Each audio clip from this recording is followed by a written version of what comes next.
Current চলে যাওয়ায় বউ ভেবে শালিকে জড়িয়ে ধরায় শালি তুলফাল করে তুলছে পুরো বাড়ি, জড়ো হয়ে গেছে এলাকার সব লোক। দর্শক বিস্তারিত জানতে চাইবো তাদের কাছ থেকে। আচ্ছা আচ্ছা আপু, মূলত ঘটনাটা কি হয়েছিল কোন? ভাই কি কম বুঝছেন, আমার একটা দুলা ভাই আছে না, জন্ম লুচ্চা বুঝছেন, আমি খাড়ের উপর শুয়ে রইছি, আমার আইয়া জড়াইয়া ধরছে। আচ্ছা ভাই, হ্যালো ভাই, একটু একটু আগে আসেন, আপনি অনেক দূরে দাঁড়ায় আছেন, একটু আগে আসেন। আপনারা তো শুই নাই আসছেন তাই না ঘটনাটা, কিন্তু ঘটনাটা যে একটা মানে হৃদয় বিদারক হয়ে যাবে এটা কিন্তু আমরাও একটা মানে কন্ট্রোলের বাইরে হয়ে গেল চিন্তাটা।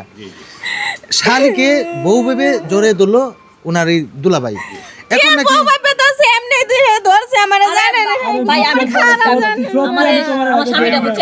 আমাকে ভীষণ ভালোবাসে, অনেক ভালোবাসে। তো মনে কর মাঝে মধ্যে একটু কিস টিস করে, আবার জড়া ধরে। তো আমার বাসা 2 দিনের জন্য বেড়াইতে, তো কইছে আপা 2 দিনের জন্য বেড়াতে, আমি কাপড় চোপড় ব্যাগ নাম কি করতে, তোর কাপড়ে আমি হিন্দুম নে। তো আমার কাপড় পরছে এমনি গেছে কারেন্ট, তো হ্যাঁ মনে করছে যে এটা মনে আমি হুট করে যায় বলা নেই কোয়া নেই, এমনি জড়া মাঝে মধ্যে উনি আমার জড়া ধরে মাঝে মধ্যে, কিন্তু সে কিন্তু ফ্রেশ মনে সরল মনে আমার জড়া ধরছে আমার মনে করা, কিন্তু আমার বোন মাইন্ড করতে এই কথাটা বিশ্বাসই করে না। সেটাই তো আমার ভালোবাসা দেখার জন্য তখন আমার বোনটার বুঝতে পারতাম। আমি মেয়ে তো লজ্জা পাইছি, শরম পাইছি, আগে তো মাইয়া এভাবে জড়া দল দুলবে কখনো তো ধরে নাই। তো দর্শক নিজের স্ত্রীর মুখ থেকে আমরা এই যতটুকু মানে ট্রিটমেন্ট পেলাম যে আসলে মূলত সহজ সরল ওনার স্বামী, আর উনাকে ভেবেই কিন্তু শালিকে জড়িয়ে ধরছে, কিন্তু কোনো মতেই মানতে পারছে না শালি যে না ধরছে হয়তো কোন মতলবে। তুমি আমার কাপড় পরতে দিছো, কাপড় দিয়া কি লাগে তোমার জামাই আমার ধরলো, একটা কাপড় কি লাগে আমার পরতে দিলো। আচ্ছা আচ্ছা আপু, এখন আপনি কি করতে চাচ্ছেন মূলত? আমি এমনি চলে যাবো, আমার বইনে কইছে যে তুই আমার শাড়িটা পর, ঠিক আছে? তা আমি শখ করে শাড়িটা পরছি ভাই, শখ করে পরে যা খাটে শুইছি, এর মধ্যে দুলা ভাই আমার জ্বরে ধরছে। আমি কইতাছি যে না আমি রুনা সারে দুলা ভাই, তারপরে আমার সারে না দুলা ভাই। আপনি বাড়িতে চলে যায় মা যদি শুনে এই কথা, তাহলে আমার একবারে কি মনে করবো, আমার জামাইটা খারাপ মনে করবো না?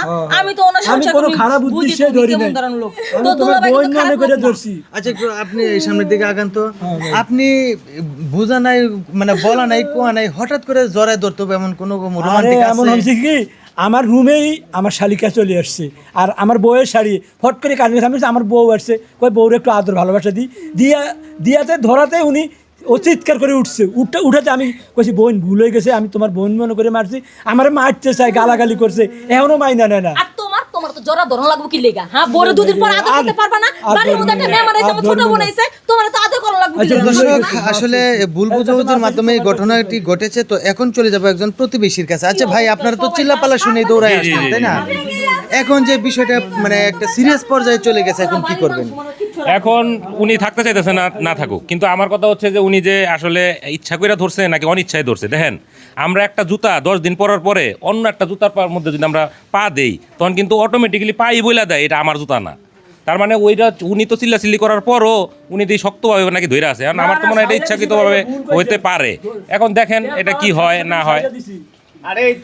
তো দর্শক, একজন প্রতিবেশী উনি বলতেছে হয়তো ঘটনাটা অন্য প্রকারও হইতে পারে। দুলাভাই কিন্তু শালি গো এমনি জরা ধরে, হ্যাঁ দুষ্টামি বুঝে না, চলো ধরে হ্যাঁ দুষ্টামি করতে দুষ্টামি বুঝে না, মাইন্ড করে বসে।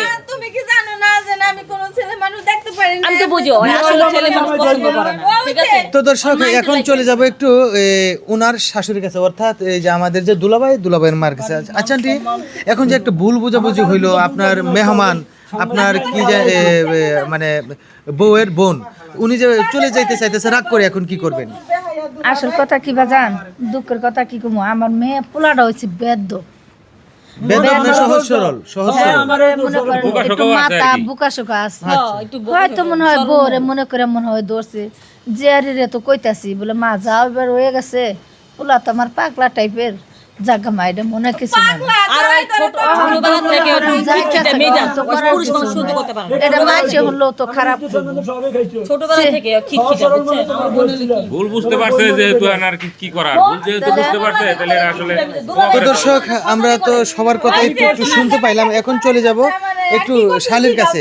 আচ্ছা, আপনার কাছে লাস্ট রিকোয়েস্ট আর কি আমার পক্ষ থেকে, যেহেতু একটা ভুল বোঝাবুঝি হয়েছে, ভুল তো মানুষই করে তাই না? আপনার বোন কিন্তু আপনার পক্ষেও কথা বলতেছে, স্বামীর পক্ষেও। আর বিশেষ করে দিনরাত যেহেতু উনি চলাফেরা করে, ওনার স্বভাব চরিত্র সম্পর্কে আপনার বোনের ভালো ধারণা আছে।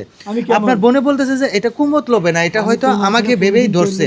তো এই হিসাবে ক্ষমা করে দেওয়া যায় না? আমি তুমি মনে করে হ্যাঁ, ক্ষমা করতেছে এই ব্যাপার ক্ষমা করে দিও, ক্ষমা করে দিও।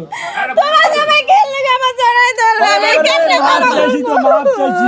তোমার ঠ্যাং ধরে মাপ চাবো, কও ঠ্যাং ধরে মাপ চাই। তো দর্শক, আসলে আমাদের এই ভিডিওটা তৈরি করার কারণ ছিল একটু বিনোদনের জন্য। আরেকটা বিষয় হলো মেসেজ, সেটা হলো অনেক সময় অনেকেই দেখা যাচ্ছে যে এরকমভাবে ভুল করে ফেলে। তো এখন হলো আমরা আরেকটু চলে যাব স্ত্রীর কাছে। আচ্ছা আপু, আসলে মূলত এখন আপনার বোন তো মেনে নিচ্ছে না সহজে। মেনে না নিলে শোনেন, ও যদি আমার জামাইরে ভুল বুঝা যদি বাড়ি ছাইরা দিতে চলে যায় তাহলে যাগো।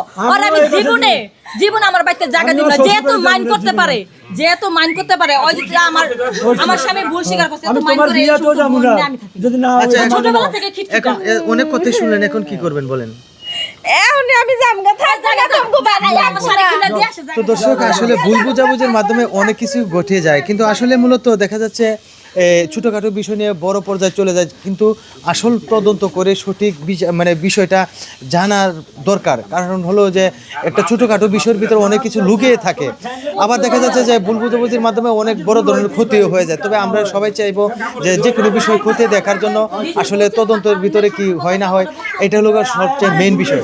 দর্শক, এই ছিল আমাদের ভিডিও। যদি ভালো লেগে থাকে তাহলে অবশ্যই লাইক, কমেন্ট, শেয়ার করে আমাদের পাশে থাকবেন। ধন্যবাদ সবাই।